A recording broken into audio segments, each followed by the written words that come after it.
people generally categorize somebody being either early or being late. But there's lots of different points throughout the approach where you can actually be early at one point and then late in another, or late at one point and then end up early in another. It's not just categorically I'm early or late. There's different times in the approach when you can be one or the other. So what have you seen, Randy? No, I think you're exactly right. And personally, I'm going through the same thing. And I had late timing to start that turned into early timing because I would pull it from the top of the swing. So, you know, your mind knows where the ball needs to be. When you're out of position in any sport, there's compensatory moves that start to occur.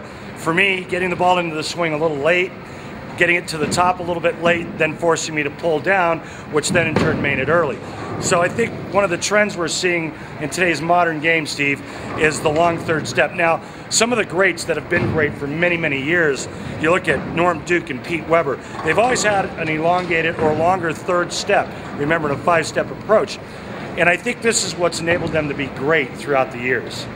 And that's probably given them the time, as they're coming through the release point, to have that hand and to get it in the right spot, let the swing come through, and they're able to create whatever type of roll they're trying to create because everything's freed up. That's the biggest thing I've seen in their game. Yeah, I mean, it puts them in, to me, it puts them in perfect position in terms of spine tilt, the angle of their back.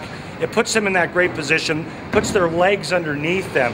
Think about in a 5-step approach, the first two being, you know, let's say equal distance, and then the third step all of a sudden getting short, something I know all too well. Well, what that does is it immediately makes the body tip forward.